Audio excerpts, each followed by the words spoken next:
It's been 8 years since I returned here. 8 long years since my father's death.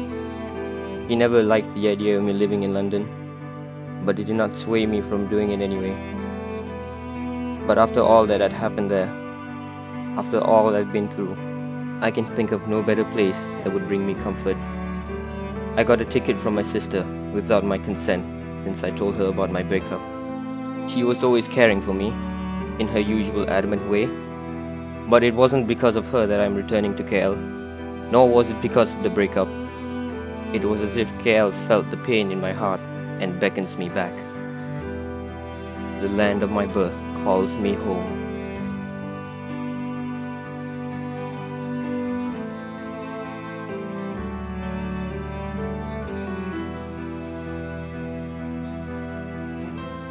It's been a while since I used the LRT to return to KL. I still remember when it was still new, the revolution of KL. My father and I were the first customers to use it. From there, we took a bus past the custom and entered the tiny country, Singapore. It was from that trip that inspired me to one day make my living there. And I did. In the 8 years of my absence from KL, I have not heard anything from its developments, nor on how its people were. It fills me with a slight sense of curiosity. I wonder what awaits me when I arrive.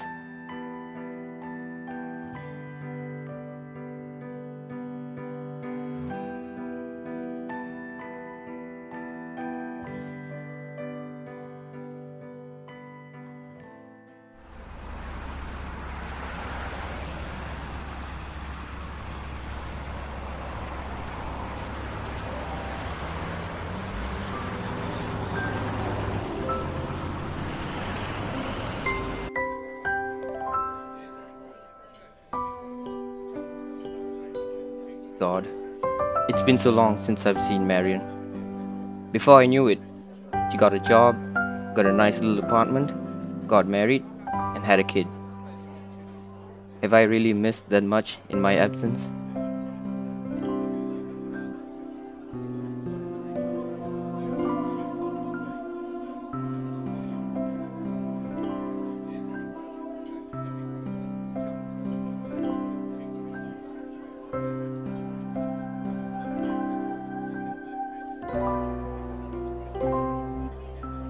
It's a little past noon now, so Marion insisted that we get lunch. But ever since what happened in Singapore, I've lost my appetite.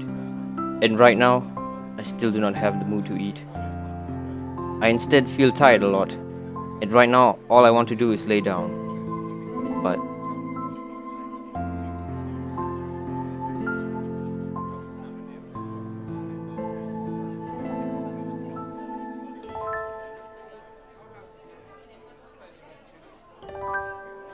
even if it was against my wishes, I love my sister too much to resist.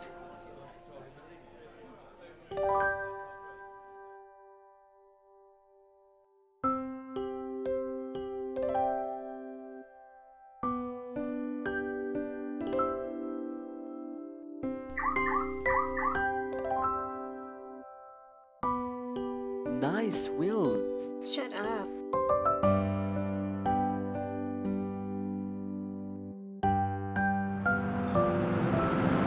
As we drove, she told me all that was happening in KL.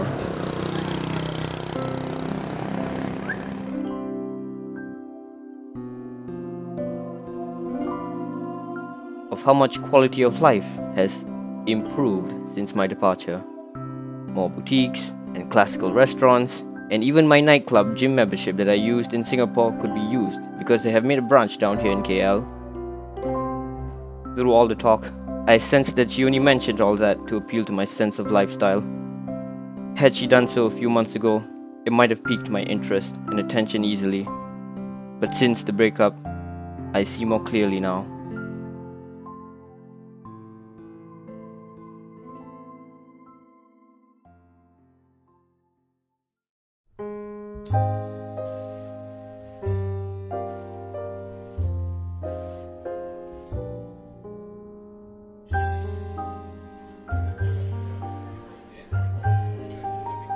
They live in luxury, and yet they still chase for more of it.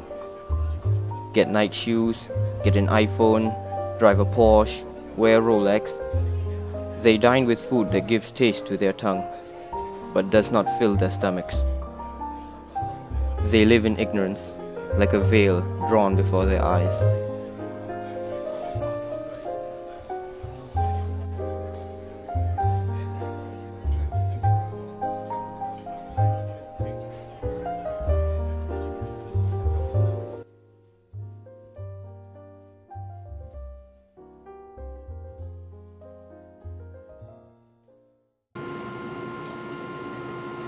I have to admit, I may sound very existential, but with all the time to think, I begin to see that it was not luxury of wealth that brought me my happiness, but the luxury of love.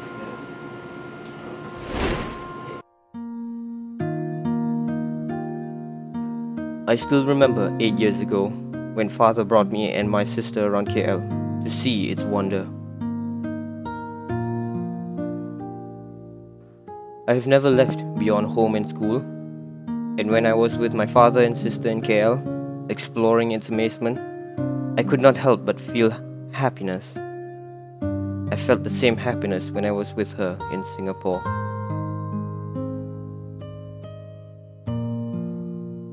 I would come home, sweaty and tired from a long day's labor. And when I swing the front door open, it hits me like a bus. The smell of home cooking.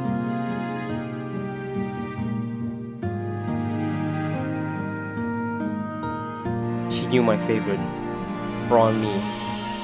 It was always my favorite because it reminded me of the times my father brought me to kopitiams around the outskirts of my home. Those were the days I felt true happiness.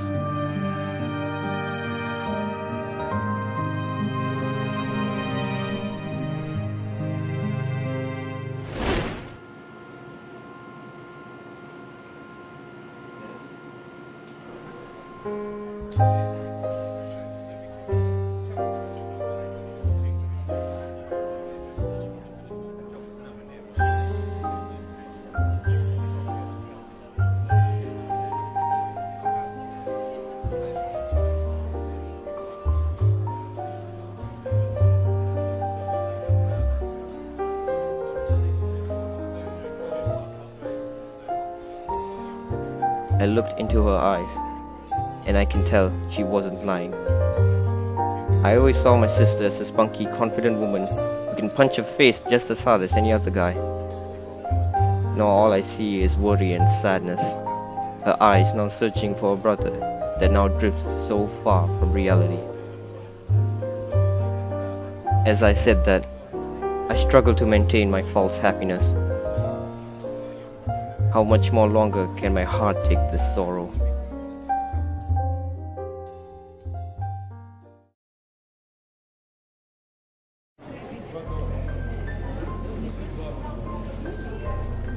Each day feels like a blur. Taking some English breakfast, trying on some panini, moving on to the next mall. I no longer even resist my sister's whims to take me to these shopping malls and restaurants. I will get a lecture about how being glum will make me asocial, and frankly, at least I get to eat if I just follow.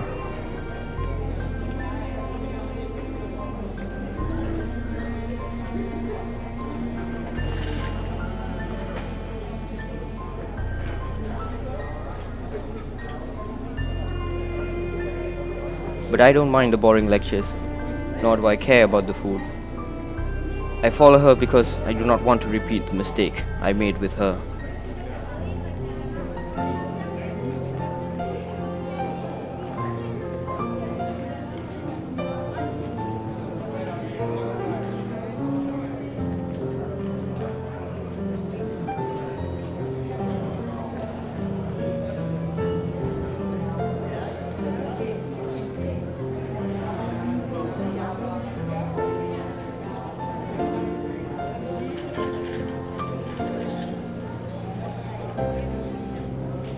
I will push away the people I love no longer.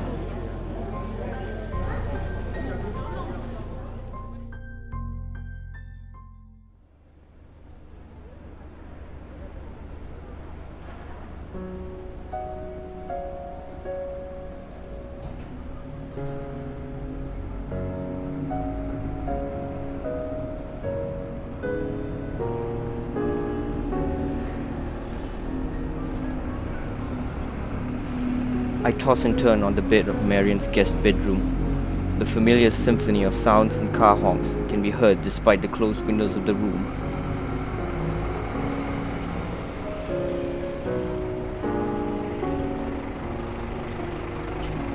I lay awake, unable to sleep, not because of the sounds. I've lived for 8 years in Singapore. I've gotten used to the harsh sounds of traffic in the dead of night. I can't sleep because I still could not accept it. It was my fault that she was gone. Even now, as I close, her face I see.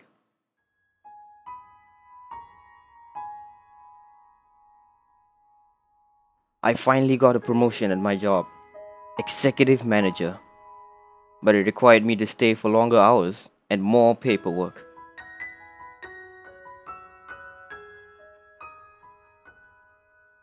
Though I say I would come home as early as I can, I would come home late every day.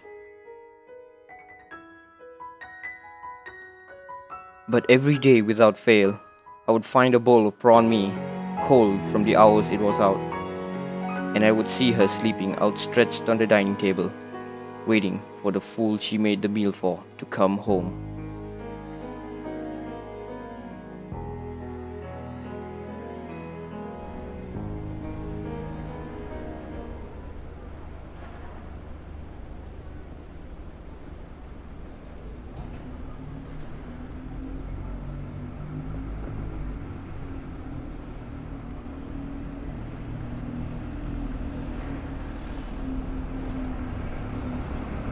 Monday.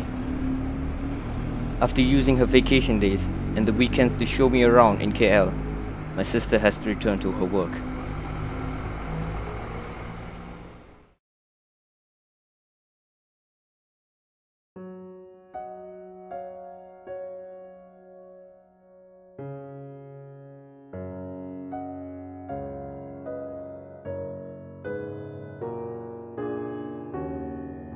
That left me all the time in the world to myself once again. By the time I woke up, 9 a.m. says the clock. She has already left. After being dragged around by my sister, with this newfound freedom, I have no idea what to do next. Should I stay at home? Binge watch some shows on TV? Go to the gym?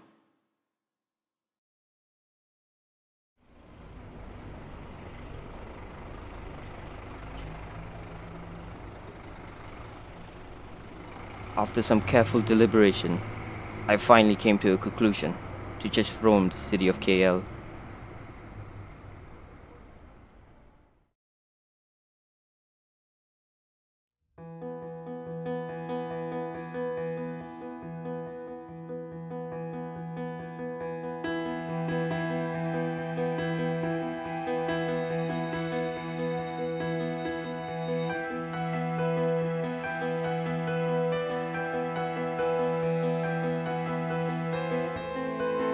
As I walk through the streets of KL, I try to find any interesting places to go.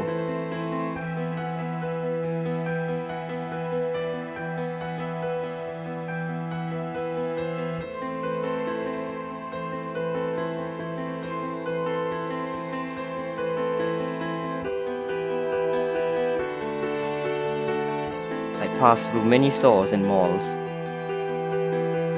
It was like the KL I once knew was gone, eradicated and replaced with this city. I had lost my father, I had lost her, and now even the place that I grew up in is lost to me. If not for my sister, what else does my heart beat for? But as hope grew weak,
What do you want to have, sir?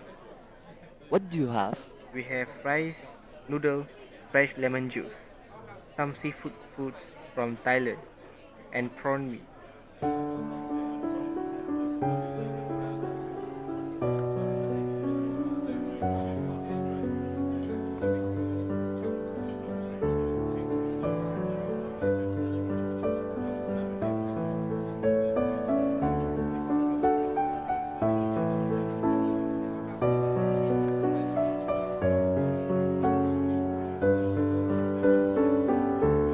I was dumbfounded. How does such a place still exist? I look outside and all I see is the remnants of KL I used to remember, when times were simpler, happier. I look at the meal, and all I see is the food she always prepared for me when I returned home. It's been a long time since did something like this. Just drop everything and just watch the world go about its business. Oh, look, Martin. Let's get some ice cream. Hello? Yes, the paperwork's getting along. Just fine. Martin. Hold on a minute, sweetie. Martin. I said not now. Martin.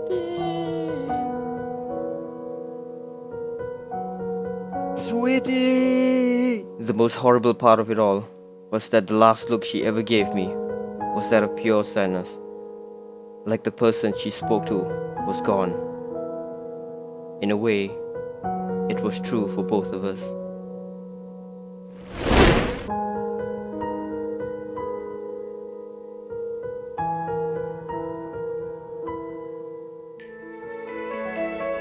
Taste. The soup, the vegetables, the meat, the prawns.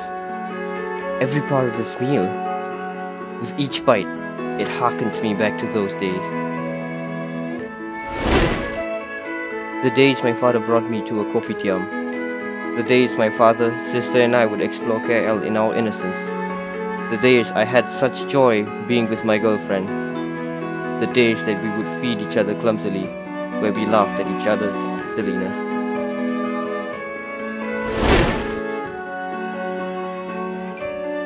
And just like that, the burden of guilt and sadness that I carry dispelled like a vapor.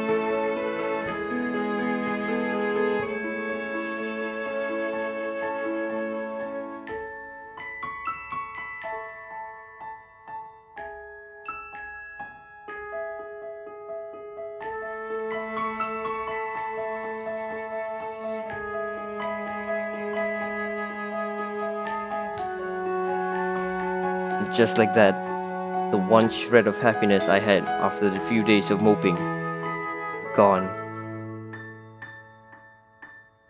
But I knew that there was a loss far greater than mine. Suddenly KL and the rest of the world was a little poorer.